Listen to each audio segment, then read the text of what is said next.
तुम्ही ऐकत आहात लोकांचे काही भयानक किस्से. आता हे तुम्हीच ठरवायचं आहे की ही एक भुताटकी होती की केवळ एक त्यांचा भास. गावाकडच्या भूतांच्या गोष्टी. मृत्यूची करणी. महाबळेश्वर प्रवास. कॉलेजच्या बाहेर चहाच्या टपरीवर आम्हा सगळ्या मित्रांचा गोंधळ उडाला होता. जायचं, पण नेमकं कुठे जायचं फिरायला?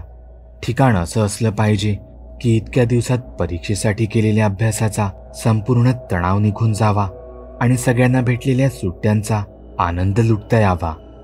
धीरज बोलला की सह्याद्रीच्या कुशीत असणाऱ्या गडकिल्ल्यांच्या ट्रेकिंगला जाऊया.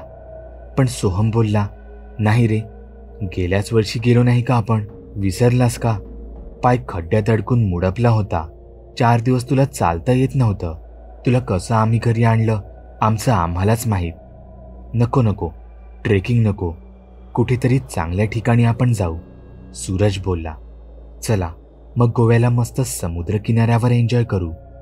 सगळ्यांनी आपापली मते मांडली. माझ्या डोक्यात मात्र वेगळाच विचार सुरू होता. महाबळेश्वरमध्ये माझ्या मित्राचा एक बंगला आहे. सध्या तिथे कोणी राहत नाही. जर मी त्याला विचारलं 4 दिवस एन्जॉय करण्यासाठी त्या बंगल्यावर आम्ही राहिलो तर चालेल का, तर तो नाही बोलणार नाही. सगळ्यांना माझी आयडिया खूप आवडली. सगळे मित्र लगेचच म्हणाले, तुझ्या मित्राला लगेच कॉल कर, बघ विचारून त्याला तो काय बोलतो ते. मी माझ्या मित्राला फोन लावला. त्याला आमच्या प्लॅनबद्दल सर्व काही सांगितलं. तो बोलला, ठीक आहे, जा तुम्ही, मी तुम्हाला बंगल्याची चावी देतो. हो, पण तिकडे जाऊन असं काही करू नका की तुमच्या अंगलट येईल, अशी ताकीदही त्याने आम्हाला केली. आम्ही सगळेच खूप खुश होतो. आमची निघण्याची तयारी सुरू झाली. तारीख होती 15 जुलै. आभाळातून धोधो पाऊस कोसळत असताना बाईकवरून महाबळेश्वरला जायचं ठरलं. काहींचं म्हणणं होतं की बाईकवरूनच जाण्यात खरी मजा आहे.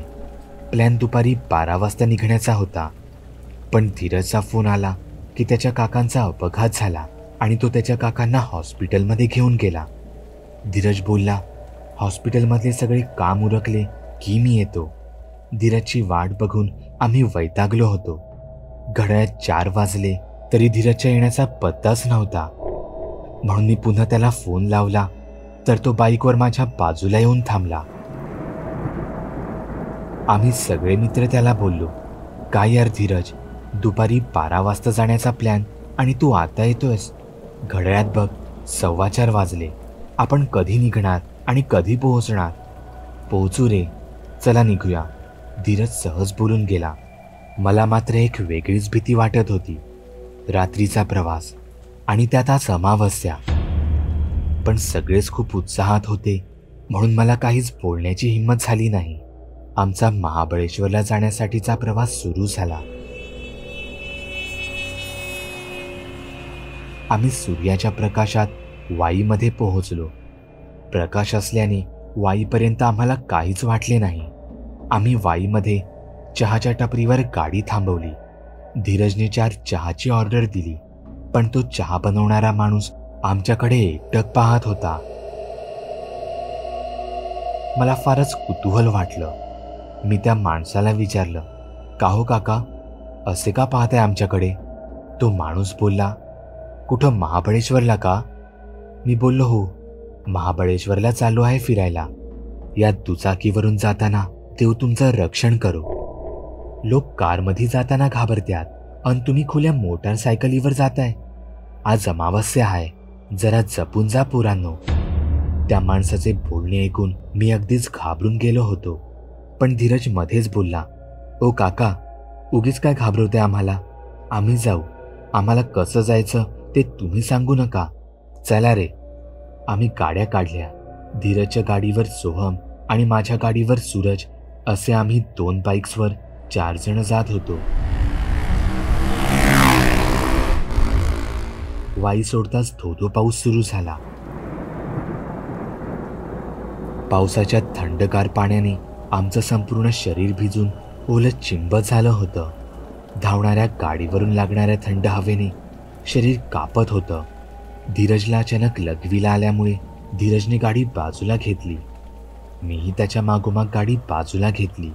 सगळीकडे नीरव शांतता. आजूबाजूला घनदाट झाडी. रस्त्यावरून एक गाडी जात नव्हती. आमच्या श्वासांचा आवाज आम्हाला घाबरवत होता. त्यातच मी धीरजला विचारलं, गाडी का थांबवली? धीरज बोलला, मोकळा होतो जरा. धीरज मोकळा होत असतानाच समोर काही अंतरावर त्याला एक मोठं वडाचं झाड दिसलं.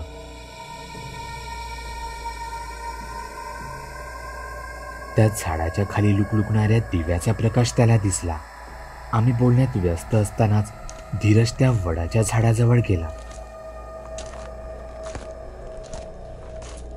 धीरजच्या पायाचा आवाज ऐकून झाडावर बसलेल्या घुबडाने त्याचे डोके धीरजच्या दिशेने गर्कन फिरवले.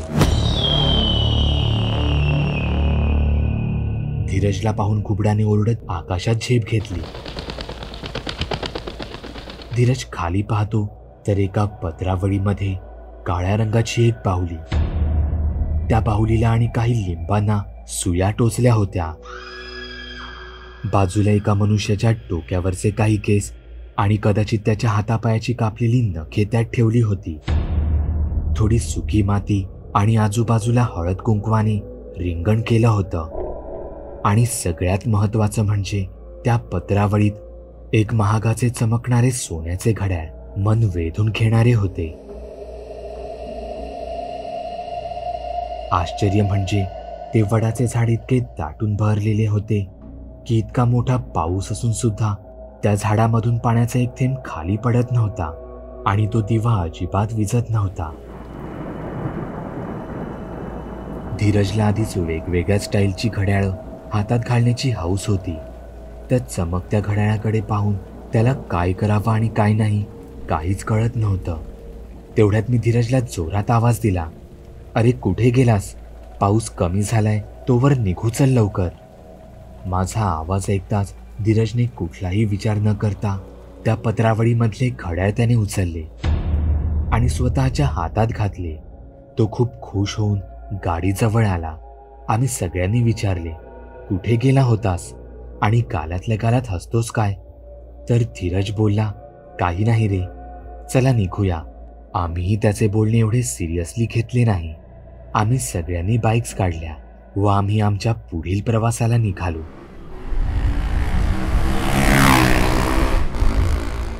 पुढे पाचगणीच्या अलीकडे आम्हाला मोठा घाट लागणार होता.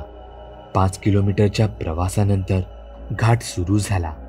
घाटात प्रवेश केल्यानंतर काहीच अंतरावर आम्हाला रस्त्याच्या कडेला एक वृद्ध माणूस दिसला.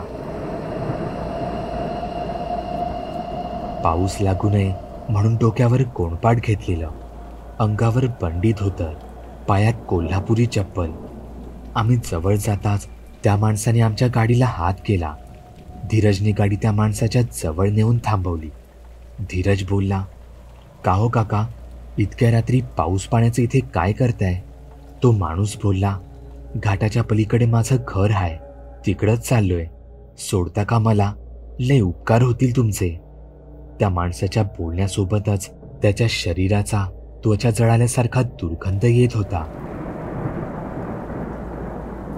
पण तो दुर्गंध धीरज आणि सोहम सहन करतच त्या माणसासोबत बोलत होते.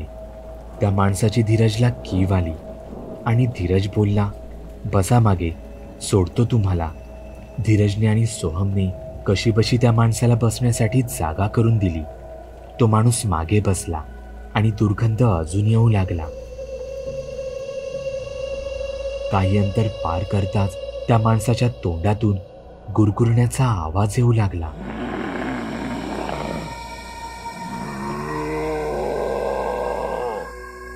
त्या माणसाच्या तोंडातून चिकट द्रव सोहमच्या खांद्यावर पडत होतं. सोहम काही बोलणार तेवढ्या त्या माणसाने मागून धीरजचा गळा दाबण्याचा प्रयत्न केला. धीरजचा गाडीवरून ताबा सुटला आणि गाडी स्लिप झाली. गाडी उजव्या बाजूला पडली. धीरज आणि सोहम डाव्या बाजूला पडले. तो माणूस पडता क्षणी एखाद्या मेणासारखा वितळून गेला आणि रस्त्यावर त्याचे फक्त कपडे आणि ते चिकट द्रव पडलेलं दिसलं. भर पावसात सुद्धा त्या द्रवातून वाफा निघत होत्या आणि तो त्वचा जळाल्यासारखा करपट वास डोक्यात जात होता. धीरज आणि सोहमला पडल्यामुळे हातापायाला दुखापत झाली असावी, पण त्या प्रकारामुळे आम्ही इतके घाबरलो होतो की कुठे लागले आहे काहीच बघण्याच्या मनस्थितीत नव्हतो. धीरजने पटकन गाडी उचलली आणि आम्ही जेवढ्या लवकर होईल तेवढं महाबळेश्वरला पोहोचलो. कसाबसा आम्ही तो बंगला शोधला. मेन रोडवरून एक कच्चा रस्ता जात होता. त्या कच्च्या रस्त्यावरून आतमध्ये गेल्यावर तो बंगला आम्हाला दिसला. तिथे तो एकच बंगला आम्हाला दिसत होता. दूर दूरपर्यंत फक्त घनदाट झाडी होती. आम्हाला तो बंगला नाही तर भूत बंगला वाटत होता. बंगल्याचे गेट आम्ही उघडले.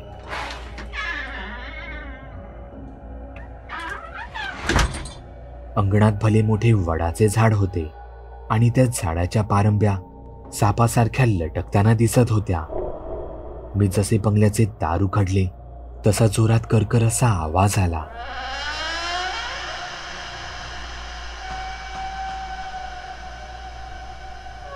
आतून बंगला खूपच सुंदर होता. आम्ही वरच्या रूममध्ये जाऊन बसलो. मनात सतत तोच विचार होता की धीरजच्या गाडीवर बसलेला माणूस नेमका होता तरी कोण. आमचा खूपच गोंधळ उडाला होता. धीरजला आणि सोहमला कुठे लागलं तर नाही म्हणून आम्ही पाहू लागलो तर धीरजला दोन्ही हातापायाला खरचटलं होतं आणि मारही लागला होता, पण सोहमला मात्र काही सुद्धा झालं नव्हतं. दोघेही सोबत पडले, पण धीरजला लागलं आणि सोहमला नाही. याचं आम्हाला आश्चर्य वाटत होतं, पण विचार करून काहीच अर्थ नव्हता. आम्ही सगळ्यांनी आवरून घेतलं. सोबत आणलेली मॅगीची पाकिटे आम्ही शिजवून थोडी थोडी मॅगी सगळ्यांनीच खाल्ली. अजून सुद्धा धीरजच्या हातात ते सोन्याचं घड्याळ होतं आणि ते त्याने शर्टच्या खाली लपवून ठेवलं होतं. तो खिडकीजवळ थांबून निवांत बाहेर पाहत होता. घड्याळात पाहिलं तर रात्रीचा 1 वाजला होता. तेवढ्यात त्याला बंगल्याच्या खाली कोणीतरी थांबलेलं दिसलं. अंधारात त्याला स्पष्ट दिसत नव्हतं, पण जे काही होतं त्याचं पूर्ण शरीर जळाल्यासारखं दिसत होतं आणि ते धीरजकडे एकटक पाहत होतं. धीरजला स्पष्ट काही दिसत नव्हतं म्हणून त्याने मोबाईलचा कॅमेरा चालू केला व झूम करून त्याचा फोटो काढला तर ते त्यांच्याकडेच पाहत होतं. त्याचं संपूर्ण शरीर जळालेलं, त्याची त्वचा करपून लटकताना दिसत होती. लाल डोळे आणि तोंडातून वाहणारा पिवळा चिकट द्रव, ते पाहून कोणालाही उलटी होईल असंच ते दृश्य दिसत होतं. धीरज घाबरून जोरात ओरडला. आम्ही सगळेच दचकलो. त्याच्याकडे पळत गेलो. त्याला काय झालं म्हणून विचारलं तर तो बोलला की खालून कोणीतरी त्याच्याकडे पाहत आहे. आम्ही सगळ्यांनी खिडकीतून बाहेर पाहिलं तर आम्हाला कोणीच दिसलं नाही. मग त्याने मोबाईलमध्ये काढलेला फोटो आम्हाला दाखवला तर त्या फोटोमध्ये सुद्धा आम्हाला काहीच दिसलं नाही. तो बोलत राहिला की तुम्हाला या फोटोत जळालेला विद्रूप माणूस दिसत नाही का, पण जे त्याला दिसत होतं ते आम्हाला दिसत नव्हतं. त्यामुळे आम्हाला वाटलं की धीरज दमला आहे आणि म्हणून त्याला असे भास होत आहेत. त्यामुळे आम्ही त्याला बेडवर निवांत झोपवलं. आम्हीही दमलो असल्यामुळे त्याच रूममध्ये खाली झोपी गेलो. 2:30च्या सुमारास धीरजला पुन्हा तो त्वचा जळाल्यासारखा घाण करपट वास येऊ लागला. त्याने त्याचे डोळे अलगद उघडले तर त्याच्या बाजूला तो जळालेला माणूस झोपला होता.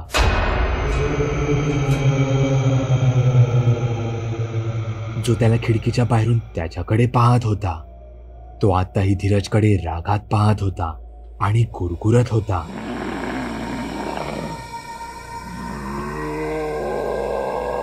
त्याची सापासारखी सळसळणारी लांब मोठी जीभ घाण चिकट पदार्थ ओकत होती. त्या माणसाला पाहून धीरज जोरात ओरडला. आम्ही सगळे दचकून उठलो तर धीरज घाबरून थरथर कापत होता. घामाने त्याचं अंग भिजलं होतं. आम्ही त्याला विचारलं काय झालं, का ओरडलास? तर तो बोलला, एक जळालेला माणूस त्याच्या बाजूला झोपला होता आणि त्याच्याकडे पाहत होता. मी बोललो, अरे तू स्वप्न पाहिलं असशील, असं काहीही नसतं. बघ आपल्या आजूबाजूला, आपल्या व्यतिरिक्त इथे कोणी आहे का? तू झोप निवांत, घाबरू नकोस, काही होत नाही. कसा बसा तो पुन्हा झोपी गेला आणि बघता क्षणी पहाट झाली. बाहेर चिमण्या पाखरांचा आवाज आमच्या कानावर येऊ लागला. मी उठून खिडकी उघडली. बाहेरचा नजारा पाहून मन प्रसन्न झालं. अचानक माझं धीरजकडे लक्ष गेलं तर त्याचं शरीर थंडीने कापत होतं. मी सोहमला आणि सूरजला उठवलं. सोहमने धीरजच्या कपाळावर हात ठेवला तर धीरजचं शरीर तापाने फणफणत होतं. डोळ्यात रक्त उतरल्यासारखे त्याचे डोळे लाल झाले होते. धीरजमुळे आमचा फिरायला जाण्याचा सगळा मूडच खराब झाला होता. धीरज रात्री तर चांगला होता, त्याला अचानक काय झालं? आश्चर्य वाटत होतं. पण सगळ्यांना वाटलं की तो गाडीवरून पडल्यामुळे त्याला दुखापत झाली होती आणि त्याचाच हा परिणाम असेल असे आम्हाला वाटले. धीरज हळू आवाजात बोलला, तुम्ही जा फिरायला, मी इथेच आराम करतो. थोडा आराम केला की बरं वाटेल मला. आम्हाला त्याला सोडून जाण्याची अजिबात इच्छा नव्हती, पण तो खूपच आग्रह करत होता. म्हणून सोहम, सूरज आणि मी बाहेर फिरायला जायचं ठरवलं. सकाळचे 10 वाजले होते. धीरजला आम्ही औषधं वगैरे देऊन त्याला पुन्हा झोपवलं आणि आम्ही सगळे बाहेर फिरायला गेलो. प्रथम महाबळेश्वरमधील पंचगंगा मंदिरात जाऊन तिथे दर्शन घ्यायचे आणि मग वेगवेगळ्या ठिकाणी फिरायला जायचं असा बेत आम्ही तिघांनी आखला होता. आम्ही ज्या बंगल्यात राहत होतो त्या बंगल्यापासून पंचगंगा मंदिर हे काहीच अंतरावर होतं. आम्ही तिघेही मंदिराच्या पायथ्याशी आलो आणि कोपऱ्यात पहिल्याच पायरीवर एक अघोरीसारखा दिसणारा माणूस गांजा उडत बसला होता. आम्ही नेमके त्याच्या जवळ जाऊन आमच्या चपला वगैरे काढल्या. आम्ही त्या माणसाच्या जवळ जाताच तो माणूस जोरात दचकला आणि त्या माणसाला घाम फुटला. आम्ही त्या माणसाच्या जवळ गेल्यावर कदाचित त्या माणसाला कसला तरी वास आला. तसा तो माणूस बोलला, तुमचा अजून एक मित्र कुठे आहे? त्या माणसाचे बोलणे ऐकून आता आम्ही दचकलो. आमच्या सोबत अजून एक मित्र आहे हे या माणसाला कसं कळलं? म्हणून आम्ही सगळ्यांनी एकसाथ कुतूहलाने विचारलं, बाबा, आमच्या सोबत अजून एक मित्र आहे, तुम्हाला कसं माहीत? तो बंगल्यावर आहे, आजारी पडलाय. त्यावर तो बाबा बोलला, खूप मोठी चूक केली आहे तुमच्या मित्राने ते घड्याळ उचलून. त्याचं काही खरं नाही. तो आजारी नाही पडला, त्याला आजारी पाडला आहे. कारण तुम्ही त्याच्यापासून दूर जावे म्हणून. आम्ही पुन्हा दचकलो आणि विचारले, कोणते घड्याळ? कशाबद्दल बोलताय तुम्ही? तेव्हा त्या बाबाने सांगायला सुरुवात केली, महाबळेश्वरमध्ये येण्याआधी तुम्ही रस्त्याच्या मध्ये थांबला होता. तिथे वडाच्या झाडाखाली एका विशिष्ट माणसासाठी मृत्यूची करणी करून ठेवली होती. 1 बाहुली, 5 लिंबे, त्यांना टोचलेल्या सुया, त्या माणसाच्या डोक्यावरचे केस, हातापायाची कापलेली नखे आणि त्याच्या पायाखालची सुकी माती आणि सगळ्यात महत्वाचं म्हणजे त्याचं ते सगळ्यात आवडीचं सोन्याचं घड्याळ. आणि कोणी ती रेखा पार करून काही उचलू नये म्हणून हळद कुंकवाचं गोल रिंगण. ही करणी तेव्हाच करतात जेव्हा कोणाचा तरी जीव घ्यायचा असतो. ज्याच्यासाठी करणी केली होती त्याचा मृत्यू अटळ होता, पण ते सोन्याचं घड्याळ उचलून तुमच्या मित्राने मृत्यू स्वतःवर ओढून घेतला आहे. आता आम्हा सगळ्यांच्या लक्षात आलं होतं की हा काय प्रकार आहे. रस्त्यात लघवीला थांबल्यावर धीरजचे गालातल्या गालात हसणं, रोडवर जो म्हातारा भेटला तो सुद्धा करणीचाच प्रकार होता. रात्री जो जळालेला माणूस धीरजला दिसत होता तो धीरजला मारण्यासाठी आला होता. सगळ्या गोष्टी हवेच्या वेगाने आमच्या सगळ्यांच्या डोळ्यासमोरून गेल्या. आम्ही सगळ्यांनी त्या बाबाला विचारलं की याच्यावर काही उपाय आहे का?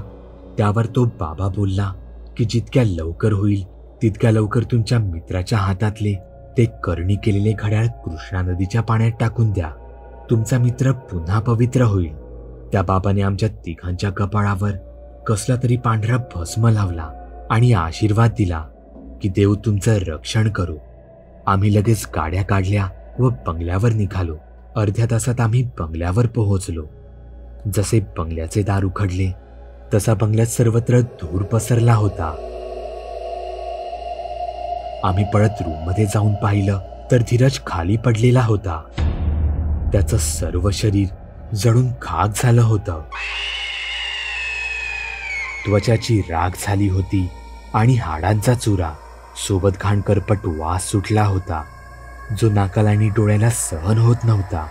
डोळ्यातून अश्रू वाहत होते आणि आम्ही त्या घड्याळाकडे पाहत होतो. ते घड्याळ अजून तिथेच पडलेलं होतं, एकदम शांत.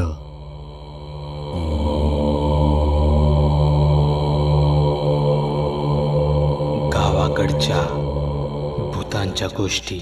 तुम्ही सुद्धा तुमच्या गोष्टी बागुलबुवाला मेल किंवा मेसेज करू शकता. चॅनलवर अपलोड केलेल्या नवीन व्हिडिओची नोटिफिकेशन मिळवण्यासाठी चॅनल सबस्क्राईब करायला विसरू नका. व्हिडिओ आवडला तर आमच्या मेहनतीचा मोबदला म्हणून तो लाईक करून मित्रांसोबत जरूर शेअर करा. चॅनलवरचे इतर व्हिडिओ पाहण्यासाठी इथे क्लिक करा. तसेच चॅनलवरची प्लेलिस्टही चेक करा. दर दिवशी नवनवीन भूतांचे व्हिडिओ बनवून मी तुमचं मनोरंजन करत राहू याची खात्री बाळगा.